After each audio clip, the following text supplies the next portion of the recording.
दर्शकों, आप सभी का स्वागत है न्यूज़ डीएनएन की खास पेशकश Sahaj Yoga a unique discovery and gift to mankind. दर्शकों, अपने इस कारवां को आगे बढ़ाते हैं। ये यात्रा जो कि हजारों लोगों के जीवन में एक सुखद यात्रा बन चुकी है, आज इसी यात्रा में हमारे हमसफर बनने जा रहे हैं रिटायर्ड लेफ्टिनेंट जनरल विजय कपूर जी।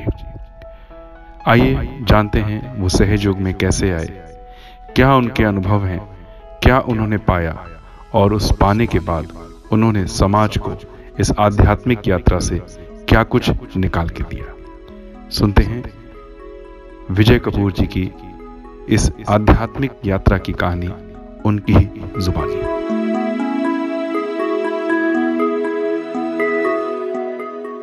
दर्शकों नमस्कार, आप सभी का स्वागत है न्यूज़ डीएनएन की खास पेशकश Sahaj Yoga a unique discovery and gift to mankind. दर्शकों, ये एक ऐसा सफ़र जिसको कि परम पूज्य माता जी निर्मला देवी जी ने 1970 से शुरू करा था। उद्देश्य सिर्फ इतना सा था कि इंसान को उसके खुद से मिलवाया जा सके। आप अचंभित होंगे कि खुद से कैसे मिलना। खुद तो हम रोज़ ही मिलते हैं, मैं हूँ, मेरा नाम है, मेरी पहचान है, और कहीं ना कहीं ये एक ऐसी पहचान बन जाती है जिसके साथ हम पूरी ज़िंदगी चिपक जाते हैं और हम ये नहीं जान पाते कि इस पहचान, इस नाम के परे क्या है, जिसके निकलने के बाद ना तो ये नाम रह जाता है ना पहचान रह जाती है। कुछ ऐसी ही है ये आध्यात्मिक यात्रा जिसमें हर बार कोई ना कोई नया हमसफ़र होता है।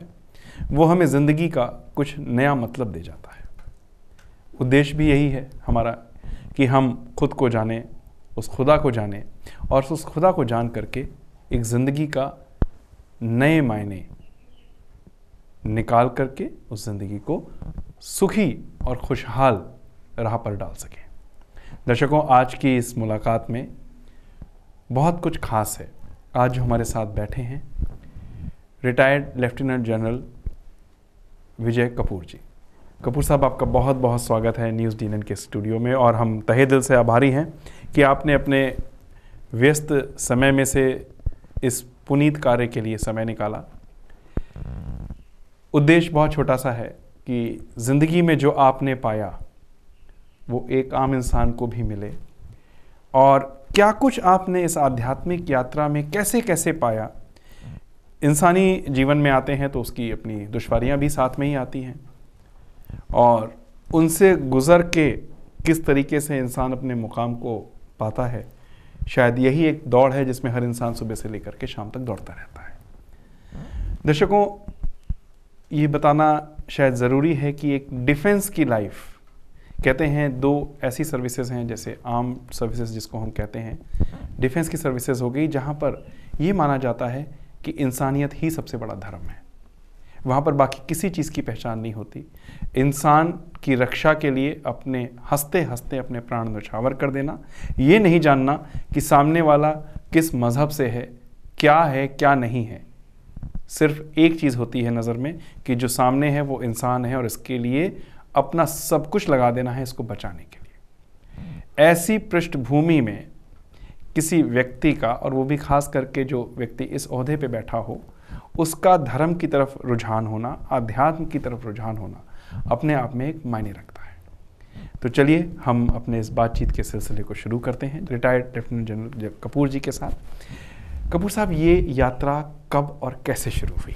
ये एक बहुत इंटरेस्टिंग कहानी है कि मेरी यात्रा शुरू हुई जब मैं 1994 एंड ऑफ 1994 दिसंबर 1994 में यूनाइटेड नेशंस न्यूयॉर्क से वापस आया तो मुझे एक ऐसा हृदय का रोग हो गया था जो डॉक्टर्स ने बोला कि ये ठीक नहीं हो सकता, ये अपने आप ही ठीक होगा, हमारे पास कोई मेडिसिन नहीं है इसके लिए, और अगर हम कोई मेडिसिन देते हैं तो आपका ब्लड प्रेशर इतना लो हो जाएगा कि आप नॉर्मल ज़िंदगी नहीं जी सकोगे।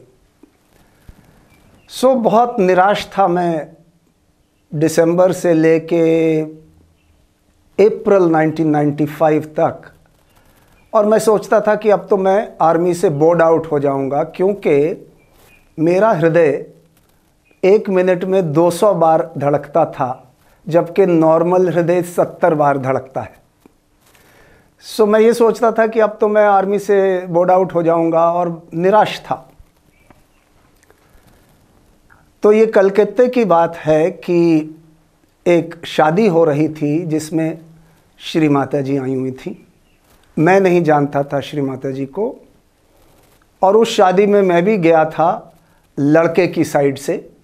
और श्री माता जी वो शादी, जो जिस लड़की की शादी हो रही थी, वो उनकी गॉड मदर थी श्री माता जी। तो वो शादी अपने आप करा रही थी माँ। तो जिस होटल में शादी हो रही थी, मैं वहाँ पे था, मौजूद था, और मैंने जब माँ को देखा तो मुझे ऐसे लगा कि श्री माता जी, मुझे नहीं पता था वो कौन है, बट वो मेरी जो प्रॉब्लम है वो दूर करेंगी। To cut the long story short, मैं एक मिस्टर राजेश शाह, जो कि हमारे ट्रस्टी होते थे पहले नेशनल ट्रस्ट के, उनके पास गया। मैं नहीं जानता था वो कौन थे, बट वो श्री माता जी के पास खड़े थे। तो उनके पास गया और मैंने उनसे पूछा कि देखिए, मेरा नाम ब्रिगेडियर कपूर है और मैं श्री माता जी से मिलना चाहता हूँ। तो उन्होंने मेरे से पूछा, तो मैंने फिर बताया। मैंने कहा नहीं, मुझे कोई प्रॉब्लम है और मुझे ऐसे लगता है कि श्री माता जी मुझे ठीक कर सकेंगी। तो उन्होंने इनकार कर दिया कि नहीं नहीं, अभी कैसे आप मिल सकते हैं, आप देख रहे हैं कि शादी का माहौल है। मैंने कहा देखिए, अगर आप नहीं मुझे जाने देंगे तो मैं अपने आप चला जाऊंगा। तो उन्होंने कहा अच्छा ठीक है, आधे घंटे बाद आना।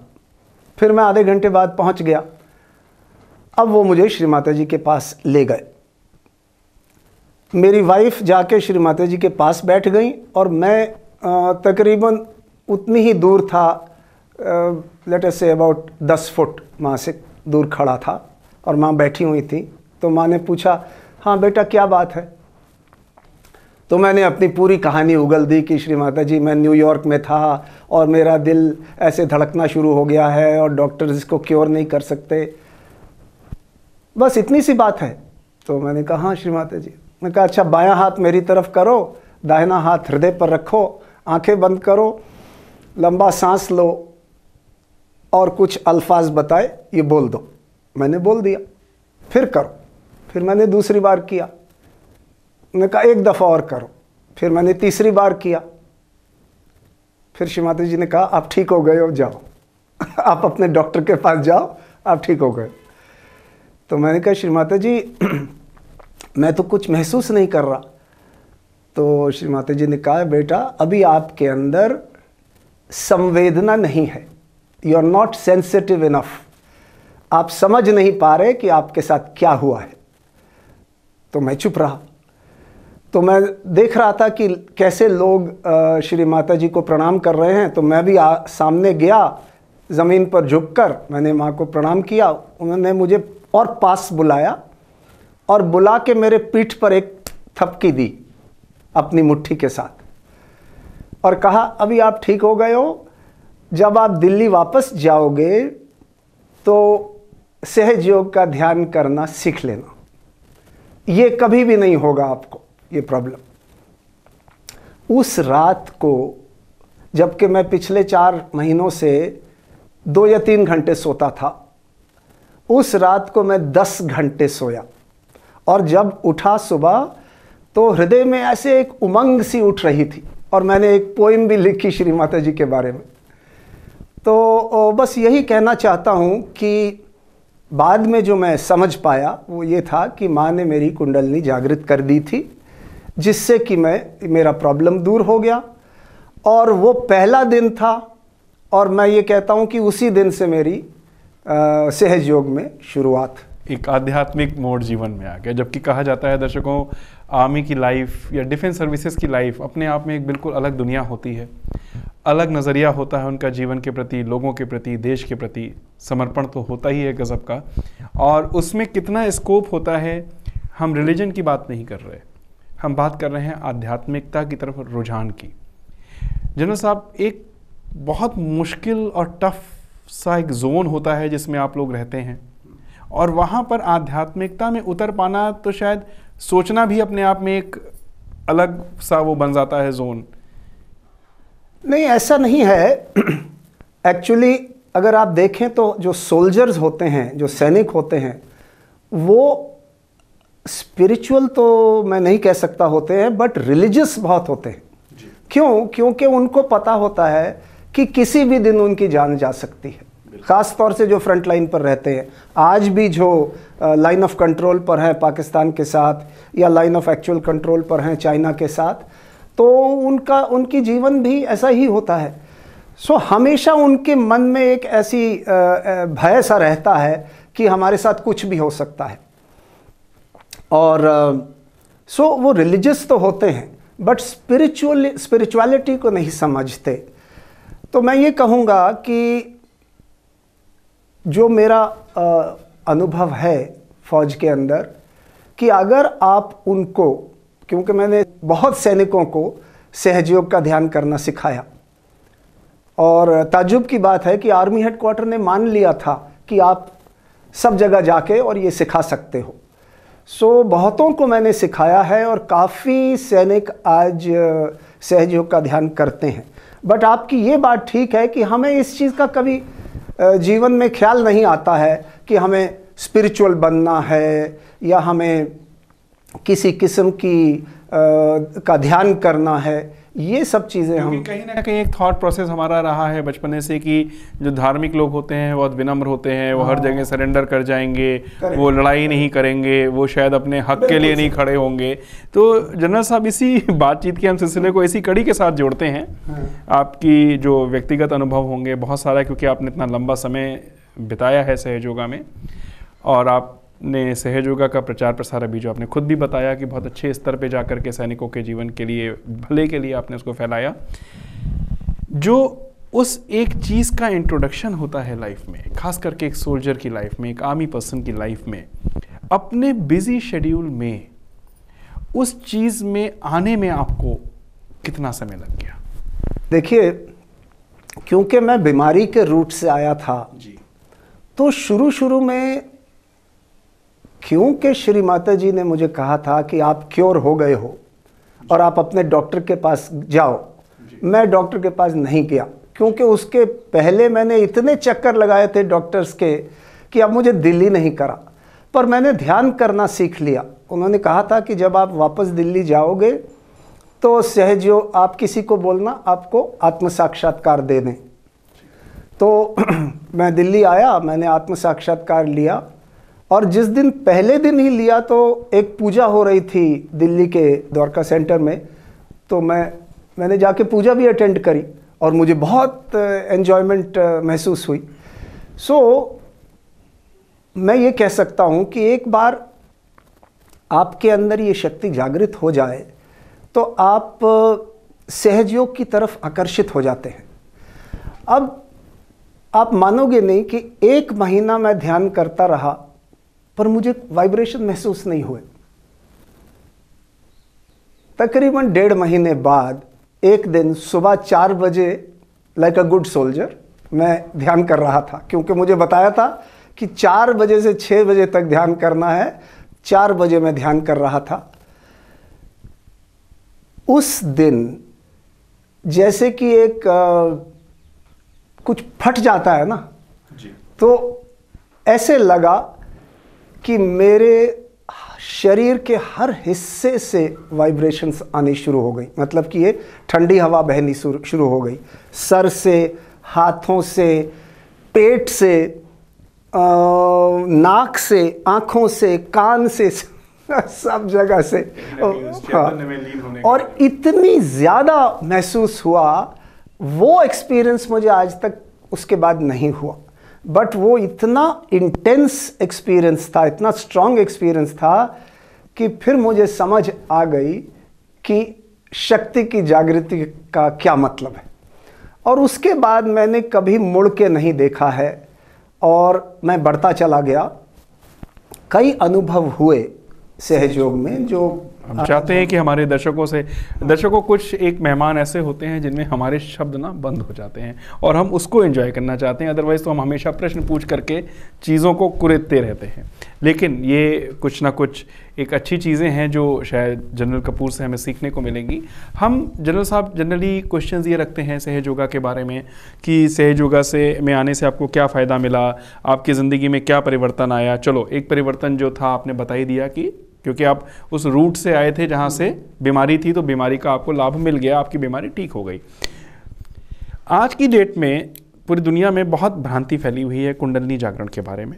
कुंडलिनी जागरण इतनी जल्दी कैसे हो सकता है, कुंडलिनी जागरण से हमें लाभ क्या मिल सकते हैं। देखिए, हर अलग अलग धर्म हैं, अलग अलग देश हैं और इंसान इतना बटा हुआ है हर तरफ कि शायद उसको यही नहीं पता कि वो पूर्ण रूप से किसको ध्याए और किसको पाए। आपने बहुत अच्छा प्रचार प्रसार का कार्य करा है, आप संबंधित रहे हैं। आपने भी खुद बताया कि आपने सैनिकों को या आम आदमियों को जाकर के कुंडलिनी के बारे में बताया। हम आज अपनी इस मुलाकात को दो विषयों पर केंद्रित करना चाहते हैं दर्शकों। एक, जनरल कपूर के जो अनुभव रहे हैं, उनके जीवन में सहज योगा से जो अनुभव रहे हैं, हम चाहते हैं कि वो अपने आप शेयर करें। दूसरा, कुंडलिनी जागृति एक इंसान को एक नए इंसान में कैसे परिवर्तित कर देती है। बहुत सीधे और सरल शब्दों में हम चाहते हैं कि एक नटशेल में 10 लाइन, 20 लाइन, 2 मिनट, 4 मिनट जो लोग आपका इंटरव्यू देख रहे हैं पूरी दुनिया में बैठे हुए, वो ये जान सकें कि कुंडलिनी की जागृति, जो कि आज तक बहुत मुश्किल चीज़ मानी गई है, इतनी सुगमता से मिल भी जाती है और आपके जीवन को परिवर्तित भी कर देती है। तो पहला प्रश्न जनरल साहब आपसे यही है कि कुंडलिनी की जागृति के बारे में बताएं, जैसा कि आपने सहज योगा में जाना है और लोगों को बताया है। मैंने आपको बताया थोड़ी देर पहले कि जब मैंने पहली बार ये महसूस किया तो वो एक्सपीरियंस, जो मेरा अनुभव था, वो इतना इंटेंस था कि मैं कभी उसको भूल नहीं सकता। और जब भी मुझे किसी किस्म का डाउट होता है तो मैं एकदम उसी एक्सपीरियंस को, उसी अनुभव को याद करता हूँ। मैं आपको ये बताना चाहता हूँ कि इससे होता क्या है जीवन में। जब मुझे आत्म साक्षात्कार मिला तो मैं ब्रिगेडियर था। उसके 2 महीने बाद मेरा बोर्ड हुआ और मैं मेजर जनरल बन गया। तो जब मैं मेजर जनरल बना तो मुझे एक डिवीज़न की कमांड मिली, जिसको आर्मी में कहते हैं आर्मर्ड डिवीज़न, जिसमें टैंक्स और बख्तरबंद गाड़ियां होती हैं, आर्मर्ड व्हीकल्स। जैसे ही मैंने इस डिवीज़न की कमांड संभाली तो मुझे बताया गया, मैं झांसी गया, झांसी में मुझे बताया गया कि देखिए, आपकी डिवीज़न तो डेजर्ट एरिया में पहुंच गई है, बड़ी एक्सरसाइज होनी है, वो ऑलरेडी वहाँ पहुँच गई है, आप को भी वहीं जाना है। सो 1 हफ्ते के अंदर अंदर मैं भी डेजर्ट में पहुँच गया। तो मैं एक आपको इंस्टेंस बताता हूँ कि आदमी के अंदर क्या परिवर्तन होता है जब हमारे अंदर ये जागृति होती है। मेरा जो कोर कमांडर था बहुत हार्ड टास्क मास्टर था, and he was well known in the army for being a very hard task master. तो उसने मुझे बोला कि साहब देखिए, जो आपकी एक्सरसाइज हो रही है, जो आपकी टेस्ट एक्सरसाइज है, उसके अंदर आपको इस एरिया में ऑपरेट करना है और आप अपना, उन्होंने मुझे कुछ एम्स बताए कि इस एक्सरसाइज का एम क्या है, और उन्होंने कहा कि इस एम के साथ और जो टर्म्स ऑफ रेफरेंस, जो मतलब लिमिटेशंस ले डाउन करी गई हैं, उन लिमिटेशंस के अंदर आप अपना प्लान बनाइए। तो मैं वापस जब आया तो उस वक़्त तक जो मेरी वाइब्रेशंस थी वो इतनी स्ट्रांग हो गई थी। अब जिस चीज़ पर मैं जिस विषय पर भी माँ से जवाब मांगता था तो मिल जाता था। जब मैंने बैठ के और माँ से प्रार्थना करी और मैंने पूछा कि माँ, मेरे सामने 3 ऑप्शंस हैं, मैं कौन सी ऑप्शन अडॉप्ट करूं? तो आप मानोगे नहीं, जो मुझे ऑप्शन पे सबसे ज़्यादा वाइब्रेशन मिली वो सबसे डिफ़िकल्ट रूट था, जिस पर सैंड ड्यून्स की हाइट थी 60 to 80 मीटर्स, टैंक्स चढ़ भी नहीं सकते उसके ऊपर। तो थोड़ी देर तो मुझे ताज्जुब हुआ। फिर मैंने अपने ब्रिगेड कमांडर्स को बुलाया, उनसे सलाह मशवरा करी। उन्होंने कहा कि अगर हम ये अचीव कर लेते हैं, इस रूट से अगर जाते हैं, तो दुश्मन पर कंप्लीट सरप्राइज अचीव कर लेंगे। तो मैंने तो कोर कमांडर को बताया कि सर ये मेरा रूट होगा, ये मेरे फेजेस होंगे ऑपरेशन के, ये स्टेजेस होंगी। तो वो ताज्जुब उसको हो गया कि आप यहाँ से कैसे जा सकते हैं, आर यू श्योर? मैंने कहा मैं तो बिल्कुल श्योर हूँ। Well it is your Waterloo, he said, अगर आप हारे तो बिल्कुल हार जाओगे। मैंने कहा ठीक है सर, देखेंगे। आप बिलीव नहीं करोगे कि हमारी मूवमेंट की स्पीड थी 3 kilometres average, 3 kilometres per hour, because इतने हाई सैंड ड्यून्स थे। बट उस वक्त तक क्योंकि हमें 2 महीने हो गए थे डेजर्ट में, तो जो हमारे टैंक क्रूज थे वो बिल्कुल फुली ट्रेंड हो गए थे, फुली ट्रेंड फॉर वॉर। तो उन्होंने ऐसे ऐसे रास्ते ढूंढे जिसमें से हम उन सैंड ड्यून्स के ऊपर से होते हुए और अपने ऑब्जेक्टिव तक, जो 30 किलोमीटर अंदर था दुश्मन की टेरिटरी में, पहुंच गए। और आप मानोगे नहीं, दुश्मन था ही नहीं वहाँ पे। क्यों? क्योंकि उसने कभी नहीं सोचा था कि ये रास्ता चुना जाएगा। उन्होंने अपने मैप्स के ऊपर ब्लैक क्रॉसेस डाल रखे थे उस रास्ते पे।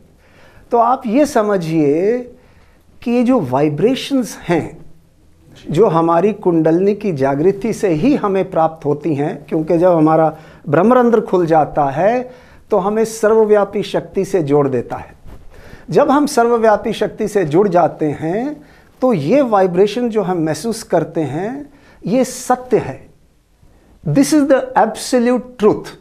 तो धीरे धीरे हमारे अंदर ये विश्वास आना चाहिए कि इन वाइब्रेशंस पर आप बिलीव करें, और शक नहीं होना चाहिए। अगर हमारे मन में शक रहेगा तो वाइब्रेशंस भी हमें आंसर नहीं दे सकती।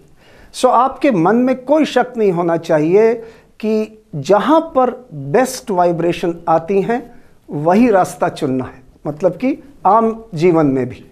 सो धीरे धीरे मैं कुंडलनी को भी समझ गया और वाइब्रेशंस को भी समझ गया। आज मैं ये कह सकता हूँ कि इस 23 साल की जर्नी में कि सहज योग एक ऐसा तरीका है, एक ऐसी टेक्निक है मेडिटेशन की, कि अगर आपने अपने आप को सहज योग में स्थापित कर दिया है, आप कभी गलती नहीं कर सकते। और अगर आपसे कोई गलती भी हो जाती है, कई बार हो जाती है क्योंकि इंसान तो हैं अभी भी, अगर गलती हो भी जाती है तो क्षमा मांग लीजिए और दूसरों को क्षमा कर दीजिए। तो यही रास्ता है सहज योग। एक आम आदमी के लिए, आपका तो खैर बैकग्राउंड आर्म फोर्सेस का था, एक आम आदमी के लिए कुंडलनी जागृति उसके जीवन में क्या परिवर्तन ले आती है? क्योंकि सहज योगा की जो व्यापकता हमने देखी है, व्यापकता ही शब्द उचित होगा, छोटे छोटे बच्चे भी हमने देखे हैं जो सहज योगा कर रहे हैं। और इस समाज में जहाँ ये कहा जाता है, हमारे परिवेश में, धार्मिक परिवेश में, कि अभी ये कोई उम्र नहीं है परमात्मा को पाने की, युवा वर्ग भी हमने देखा बहुत सारे ऐसे बच्चे हैं जो सहज योगा कर रहे हैं। जो वृद्धावस्था है वो तो शायद कही गई है कि परमात्मा के सुमिरन के लिए अवस्था होती है।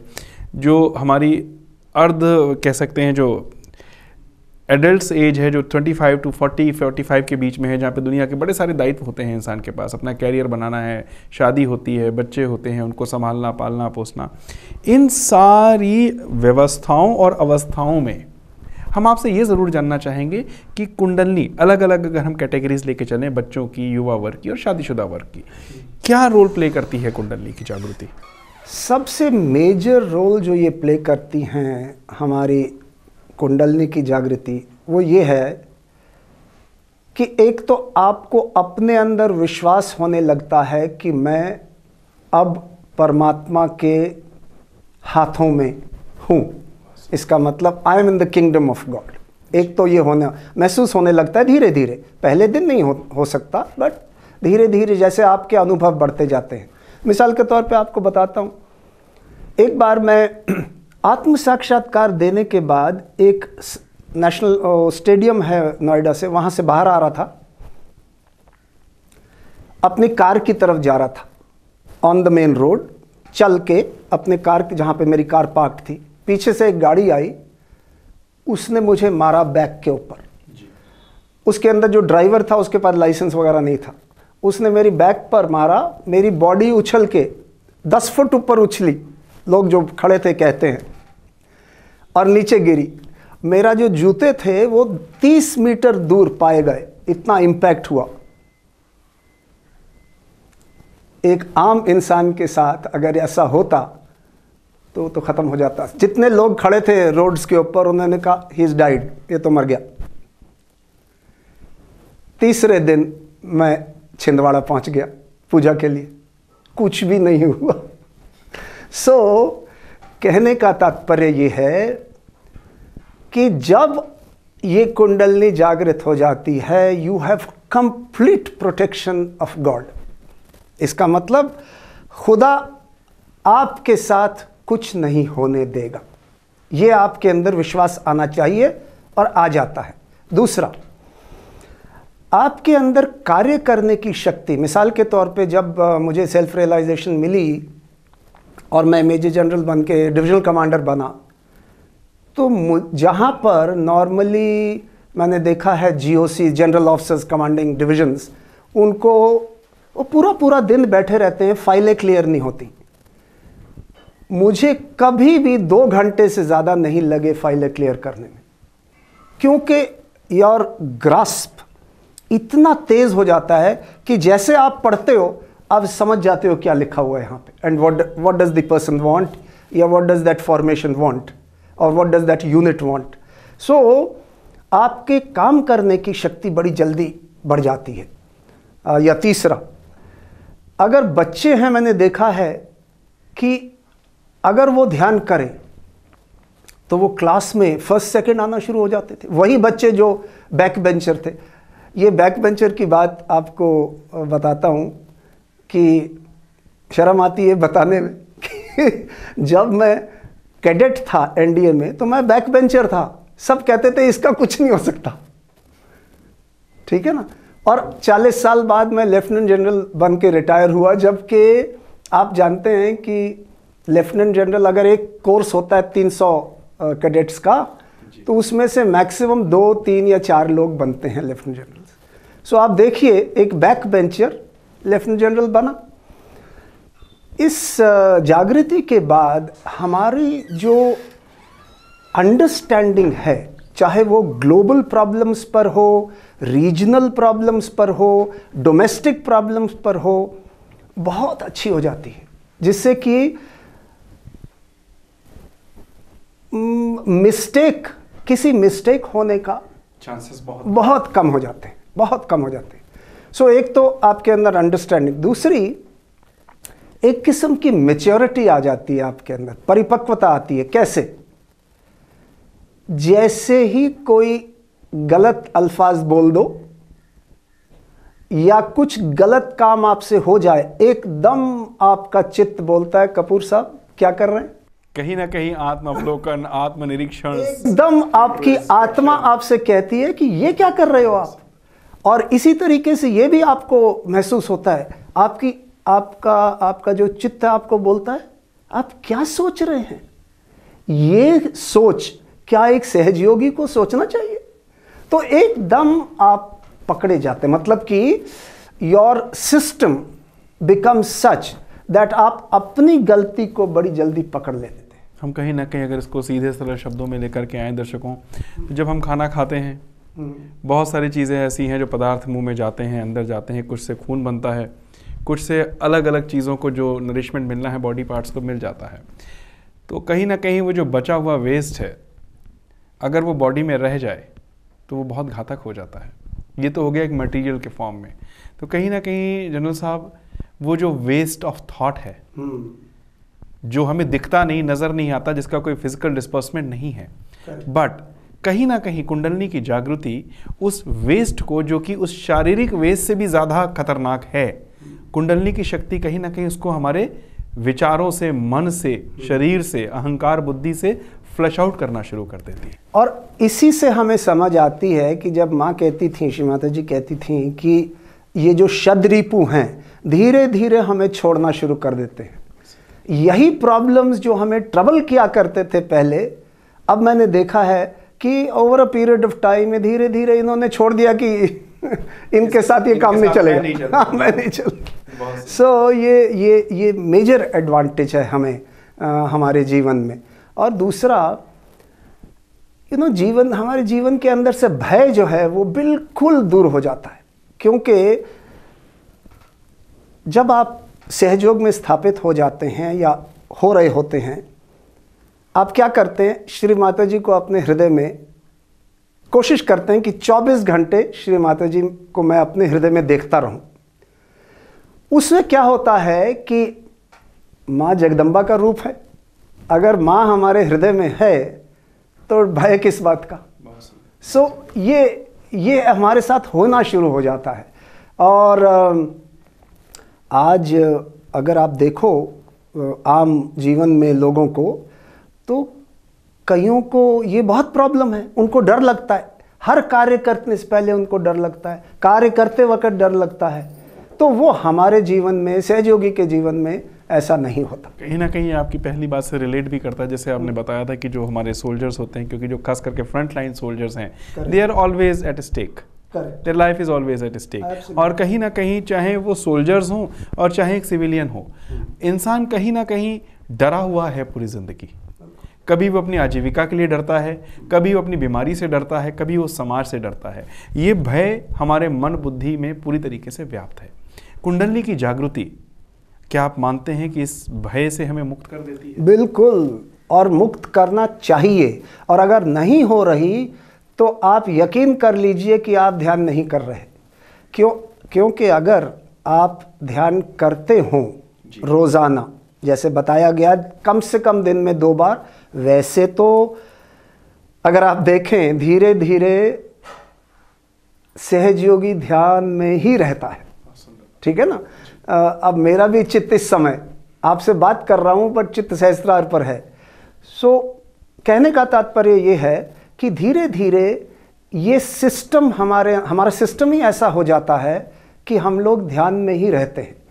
और अगर हम ये अचीव कर पाएं, इसी को निर्विकल्प कहते हैं, कि जब हमारी शक्ति हमेशा हमारे अंदर से बहती रहे। तो जब हम निर्विकल्प स्थिति को पा लेते हैं, तो आप ये समझिए कि आपके साथ कोई गलत काम हो ही नहीं सकता। बहुत सुंदर। दर्शकों, बातचीत का सिलसिला जनरल कपूर के साथ आगे बढ़ रहा है, और ये एक ऐसा सिलसिला है, अगर आप इसको बहुत इत्मीनान से सिर्फ आंखें बंद करके भी सुन लें। कभी कभी हम याद करते हैं जब टीवी वगैरह नहीं हुआ करते थे, रेडियो पे एक आवाज़ आती थी, लेकिन जब वो आवाज़ चल रही होती थी वो चित्र हमारी आंखों के सामने घूमने लग जाते थे। बहुत सुंदरता से इन्होंने बता दिया कि शांति कैसे प्रस्थापित होती है, भय मुक्त हम कैसे होते हैं। एक जीवन शैली में जो निर्णय हम बौद्धिक स्तर पर लेते रहे थे, मेंटल परसेप्शंस पे जो हम काम करते थे, एक हम आइडिया लेकर के चलते थे that this is right and this is wrong on the basis of mind, intellect. अगर वो चीज़ कुंडलनी की जागृति के बाद व्यक्ति करता है, तो वो उसका जो लेवल ऑफ इंटेलेक्ट है वो कहीं ना कहीं परमात्मा की उस शक्ति से जुड़ जाता है जो सारे जीवंत कार्य कर रही है। इतनी सारी मुलाकातें हुई हैं, बातचीत हुई हैं, और दर्शकों, हर बार कोई ना कोई मेहमान हमें कहीं ना कहीं हमसे जोड़ गया। कुछ ना कुछ ऐसी समस्याएं निकल के आईं जिससे हम पूरी ज़िंदगी जूझ रहे थे। और जिन लोगों ने भी उस इंटरव्यू को देखा, ये हम नहीं कह रहे, ये जिन लोगों के इंटरव्यू चले थे उन लोगों ने बताया है, हमें फीडबैक दिया है कि उनके पास हज़ारों कॉल्स आई हैं पूरी दुनिया से, और लोगों ने ये जानना चाहा है कि वो इस ध्यान के रास्ते पे उतर के अपने ज़िंदगी को खुशहाल कैसे बना सकते हैं। तो एक प्रश्न हम जनरल कपूर से पूछना चाहेंगे कि ध्यान को लेकर के जनरल साहब बहुत सारी भ्रांतियां हैं। ध्यान में ऐसा होता है, ध्यान में वैसा होता है, हमें ध्यान करने के लिए बड़ा अपने साथ संघर्ष करना पड़ेगा और हमारा तो ध्यान हो ही नहीं पाता। हम चाहते हैं कि बहुत सरलता से, जो पूरी दुनिया आपको आज देख रही है, आपके अनुभवों को सुन रही है, एक अनुभव ये ज़रूर बताइए कि ध्यान क्या है और उसकी सुंदरता क्या है। मैं आपसे सिर्फ इतना ही कहूँगा कि सहज योग ध्यान बहुत आसान भी है अगर आप सही तरीके से करें, और बहुत पेचीदा भी है अगर आप सही तरीका न इस्तेमाल करें। अब मैं आपको समझाता हूँ तरीके का क्या मतलब है। सहज योगा में कुछ बेसिक्स हैं। अगर आप श्री माता जी का एक टेप है जिसके अंदर श्री माता जी ने बेसिक्स ऑफ सहज योगा बताए हैं, अगर आप हम अपने बेसिक्स को समझें तो सहज योग का ध्यान करना मुश्किल नहीं है। बेसिक क्या है, हमारा लक्ष्य क्या है? माँ ने बताया है कि आत्मा बनना है। आत्मा आप कैसे बनेंगे? ध्यान के माध्यम से। ध्यान हम किसका करते हैं? श्री माता जी का। श्री माता जी के बारे में क्या भाव हैं आपके? माँ ने कहा है मेरे प्रति भाव बनाइए। अब मिसाल के तौर में मैं आपको बताता हूँ, मेरा भाव है माँ के प्रति, माँ आप ही मेरी माता हो, आप ही पिता हो, आप ही गुरु हो, आप ही स्वामी हो, आप ही आत्मा हो, आप ही परमात्मा हो, आप ही मेरे जीवन का प्रेम हो, आप ही मेरे जीवन का लक्ष्य हो। सो इस भाव से जब आप ध्यान में बैठते हैं तो ध्यान में आप अवश्य जा सकते हैं। दूसरा, आपको अपनी कमजोरी पता होनी चाहिए। What is my weakness? इसका मतलब अपने चक्रों की स्थिति और अपने दिमाग की, अपने मन की स्थिति पता होनी चाहिए। किस साइड में मैं लीन करता हूं, लेफ्ट या राइट? अगर ये आपको पता लग जाता है कि मैं क्या नॉर्मली लेफ्ट पर रहता हूं या राइट पर रहता हूं, तो आपके लिए ध्यान करना बहुत आसान हो जाता है। क्योंकि सबसे पहले ध्यान करने से पहले जैसे ही आप अपनी शक्ति को उठाते हैं, जागृत करते हैं, बंधन लेते हैं, आप उस वीकनेस को दूर कीजिए। जनरल साहब, हम आपके बीच में इंटरप्ट कर रहे हैं, माफ़ कीजिएगा। ये जो आपका इंटरव्यू देख रही है पूरी दुनिया है और इसमें अधिकांश 90% वो लोग हैं जिनको ना तो लेफ़्ट का पता है ना राइट का पता है। अच्छा। आपने बात छेड़ी है तो सिलसिला थोड़ा सा और आगे बढ़ जाएगा। ये लेफ़्ट और राइट क्या होता है एक आम आदमी के लिए? आम आदमी के लिए ये कि हमारे अंदर जो ये 3 नाड़ियाँ हैं जिनकी मदद से हम ध्यान करते हैं। लेफ़्ट की तरफ हमारे ईड़ा नाड़ी है जिसको हम कहते हैं तामसिक टेम्परमेंट। राइट की तरफ हमारी पिंगला नाड़ी है जिसको हम कहते हैं राजसिक टेम्परमेंट, और बीच में है सुषुम्ना नाड़ी जिसको हम कहते हैं सात्विक टेम्परमेंट। सो हमें बीच में रहना है। इसका मतलब बीच वाली नाड़ी से ध्यान करना है। अगर हम लेफ्ट पर होंगे या राइट पर होंगे, हम इम्बैलेंस स्टेट में होंगे। If you know your weakness, अगर आप अपनी वीकनेस जानते हैं तो पहले 5-10 मिनट के लिए उस वीकनेस को दूर कीजिए, संतुलन में अपने आप को लाइए, बी बैलेंस्ड, फिर मेडिटेट कीजिए। कभी भी मेडिटेशन में डिफ़िकल्टी नहीं आएगी। कुछ और फंडामेंटल्स हैं जो कि हमें ध्यान में रखनी चाहिए। एक तो जैसे मैंने कहा किस तरीके से आपने ध्यान से पहले अपनी वीकनेस को दूर करना है। दूसरा, माँ के प्रति एक ऐसा प्रेम का, भक्ति का, श्रद्धा का भाव जैसा श्री गणेश का गौरी माता के लिए, जैसा श्री हनुमान का श्री राम के लिए, उसी किस्म की भक्ति का भाव हमारे अंदर होना चाहिए माँ के लिए। तीसरा पॉइंट, हम जब अपना डेली लाइफ में अपना कार्य करते हैं तो टाइम टू टाइम, उर्दू में कहेंगे वक्तन फवक्तन, चेक करिए कि आपका चित्त किधर है। पूछिए अपने आप से, कपूर साहब आपका चित्त किधर है? एकदम चित्त वापस आएगा। और जैसे चित्त वापस आएगा आप देखेंगे प्रैक्टिस के साथ आप अपने चित्त को अपने हृदय पर, हृदय हमारा सहस्त्रार पर है, ब्रह्मरंध्र को ही हम अपना हृदय मानते हैं, अपना चित्त यहाँ रखिए और जहाँ तक हो सके दिन में बार बार चेक करिए मेरा चित्त किधर है। जितना चित्त आपका हृदय पर रहेगा, जहाँ पे माँ है, जहाँ पे हमारी आत्मा है, उतनी ही जल्दी आप ध्यान करना सीखेंगे। तो ये है ध्यान का तरीका। और कभी भी हमें ये नहीं सोचना चाहिए कि हमने कोई बहुत बड़ी गलती कर दी होगी इसीलिए हमारे से ध्यान नहीं हो रहा, क्योंकि ध्यान आपका अवश्य होगा, पर ये चेक करिए कि क्या आप बैलेंस में हैं। अच्छा, ये भी मैं आपको एक हिंट दे देता हूं। सबसे आसान तरीका बैलेंस में आने का है कि थोड़ी देर अपना चित्त मूलाधार पर डाल के गणेश जी की आराधना कीजिए, क्योंकि बैलेंस गणेश जी ही देते हैं। आप माँ के प्रवचनों को भी सुन लीजिए, बैलेंस हमें गणेश जी से मिलता है। जैसे ही हम गणेश जी पर अपना चित्त डालते हैं और कहते हैं हे प्रभु हम पर कृपा कीजिए, दया कीजिए, क्षमा कीजिए, और उनसे प्रार्थना करते हैं कि प्रभु हमें संतुलन प्रदान कीजिए, तो आप देखेंगे कि आप संतुलन में अवश्य आएंगे। बहुत सुंदर। दर्शकों, आज की इस मुलाकात में जो कि हमारे रिटायर्ड लेफ्टिनेंट जनरल विजय कपूर जी के साथ चल रही है, हमने प्रयास करा कि हम हर उस पहलू को स्पर्श कर ले जाएं जो कि ध्यान से, आध्यात्म से, कुंडलनी जागृति से और रोज़मर्रा के जीवन से संबंधित है।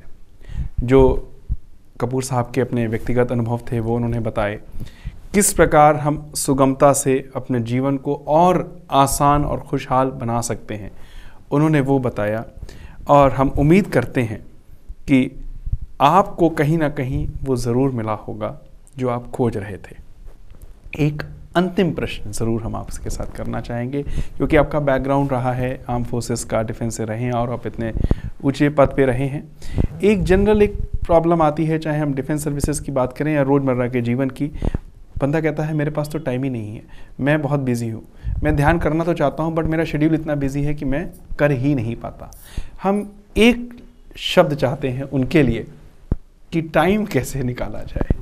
ऐसे इंसानों के लिए, पुरुष महिलाओं दोनों के लिए मैं यही कहूँगा कि आप हमें, मतलब सहज योग को कुछ दिन, 4-6 दिन, 8 दिन दीजिए, जबकि आप डिसिप्लिन के साथ सुबह और शाम ध्यान में बैठेंगे बताए गए तरीके से।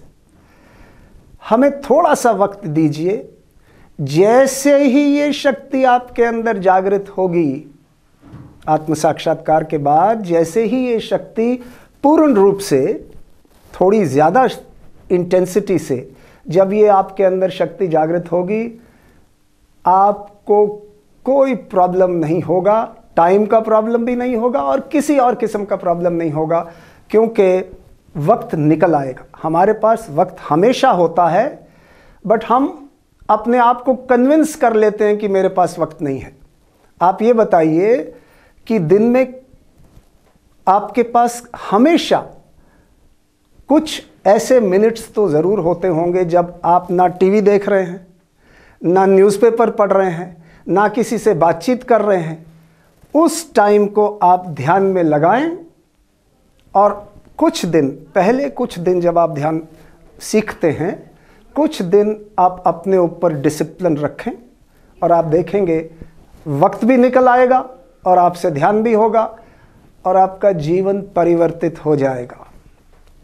और ये परिवर्तन ऐसा है जिसके अंदर आपका जीवन खुशहाली में आ जाएगा। केवल आनंद ही आनंद होगा चारों तरफ, कोई प्रॉब्लम्स नहीं होंगे, चाहे वो फैमिली के हों, चाहे वो वर्क प्लेस के हों, आपके अंदर कोई प्रॉब्लम नहीं होंगे और आप रोज़ाना माँ को धन्यवाद करोगे, श्री माता जी निर्मला देवी को, कि उन्होंने आपको सहज योग के साथ जोड़ दिया।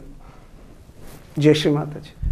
बहुत बहुत धन्यवाद कपूर साहब, आपका अपना बेशकीमती समय निकालने के लिए, इस आध्यात्मिक कार्य के लिए खास करके। और हम उम्मीद करते हैं कि जो कपूर साहब के प्रयास इतने विगत 25 वर्षों से भी ज़्यादा समय से इस अमृत को बांटने में लग रहे हैं, आज का ये कुछ लम्हे शायद पूरी दुनिया में देखे जाएंगे और हमेशा लोग देखते रहेंगे और शायद वो उस सत्य को पाने की तरफ बढ़ेंगे जिसके लिए इन्होंने अपने आप को समर्पित करा, खुद पाया और उस दायित्व को निभाया कि पाने के बाद देना भी उतना ही आवश्यक है। एक बार फिर से समस्त दर्शकों की तरफ से, न्यूज़ डीएनएन की टीम की तरफ से हम आपके हृदय से आभारी हैं कि आपने समय निकाला और हम उम्मीद करते हैं कि दर्शकों को वो ज़रूर मिलेगा जो वो खोज रहे हैं। आज के लिए इतना ही। जल्दी ही फिर नए शख्स, नए मेहमान के साथ आपके सामने हाजिर होंगे। हमें इजाज़त दें। नमस्कार। दर्शकों, ये थी हमारी मुलाकात रिटायर्ड लेफ्टिनेंट जनरल विजय कपूर जी के साथ। हम उम्मीद करते हैं कि उनके अनुभव कहीं ना कहीं आपके जीवन को एक नई दिशा देंगे, आपके व्यक्तित्व को निखारेंगे और कहीं ना कहीं आपके जीवन के लक्ष्य से आपको ज़रूर जोड़ेंगे। जल्दी ही मिलेंगे किसी नए यात्री के साथ इस आध्यात्मिक यात्रा में। Sahaj Yoga, a unique discovery and gift to Mankind.